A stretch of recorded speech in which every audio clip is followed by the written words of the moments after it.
कर्जा खिलाफी कर। कहा तो था कांग्रेस ने, कांग्रेस के प्रत्याशी ने पिछली बार कहा था ना कि कर्जा माफ कर देंगे,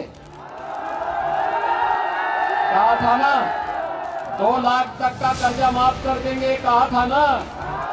और कहा था सरकार नहीं करेगी तो अपना खेत बेच करके करेगा। किया? पूछा जाना चाहिए कहां गया है पैसा, क्योंकि कांग्रेस प्रत्याशी को तो लव जिहाद से ही फुर्सत नहीं थी, लव जिहादियों को पैसे देने से फुर्सत नहीं थी। यानी उनको ये भी फुर्सत नहीं थी कि हिंदू बालिकाओं के साथ क्या कुछ घटित हो रहा है, और उन उपद्रवियों और सौदों के खिलाफ कार्रवाई करवाने की बजाय उनके साथ खड़े हो जाते थे, उनके समर्थन में खड़े हो जाते थे। भाइयों बहनों, डबल इंजन की सरकार है और डबल इंजन की सरकार डबल स्पीड के साथ कार्य करती है। याद करिए, उत्तर प्रदेश में डबल इंजन की सरकार नहीं होती तो क्या राम मंदिर की समस्या का समाधान हो गया होता क्या? और अगर मध्य प्रदेश में डबल इंजन की सरकार नहीं होती तो क्या महाकाल का महालोक बन गया होता क्या? तो कांग्रेसी तो कभी बनाते ही नहीं, कभी नहीं बनाते, इनके एजेंडे के हिस्से ही नहीं, क्योंकि महाकाल का महालोक और राम मंदिर के निर्माण में, काशी विश्वनाथ धाम के निर्माण में इनको सांप्रदायिकता नजर आती। लव जिहादी उन तत्वों को जो अपनी जिहादी मानसिकता का जहर उगल रहे हैं, उनमें सांप्रदायिकता नजर नहीं आती, उनमें सद्भावना इनको नजर आती है, उनमें सद्भावना नजर आती है। लेकिन राम मंदिर इनके लिए सांप्रदायिकता का प्रतीक है, और राम मंदिर हमारी राष्ट्रीयता का प्रतीक है, भारत की राष्ट्रीयता का प्रतीक है।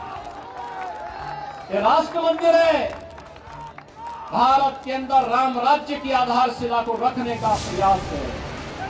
बिना भेदभाव के सबके साथ न्याय हो सके, सबका साथ और सबके विकास की भावना के साथ हम सब मिलकर के कार्य कर सके, भारत को दुनिया की एक सबसे बड़ी ताकत के रूप में स्थापित कर सके, हमारा भारत फिर से विश्व गुरु के रूप में स्थापित हो, इस भाव के साथ राम मंदिर के निर्माण के अभियान के साथ हम सब जुड़े।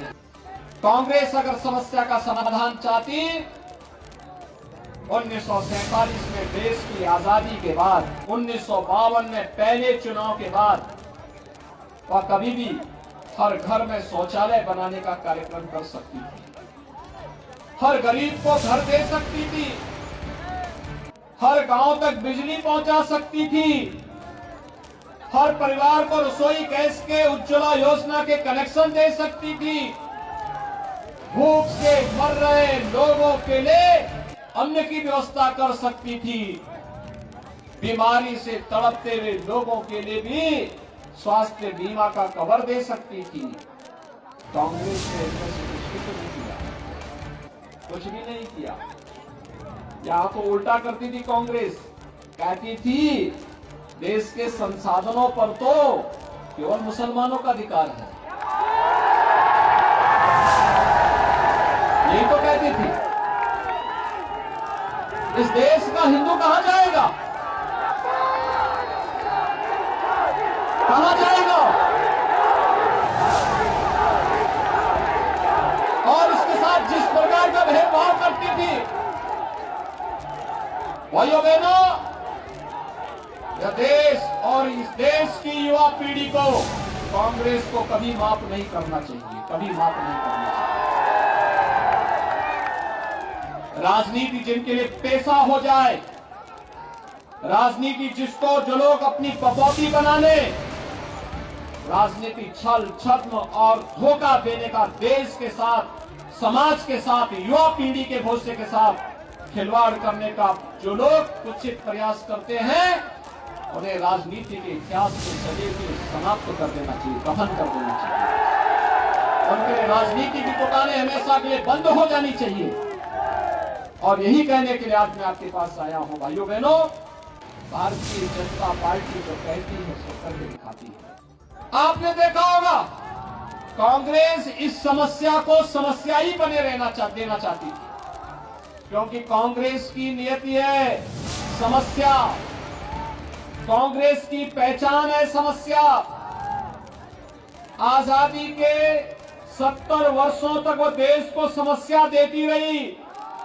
ये समस्या कभी आतंकवाद के नाम पर, कभी नक्सलवाद के नाम पर, कभी उग्रवाद के नाम पर, कभी राम भक्तों पर गोली चलाने के नाम पर, कभी कश्मीर में धारा 370 को लगा करके वह इस कार्य को, इस समस्या देती रही।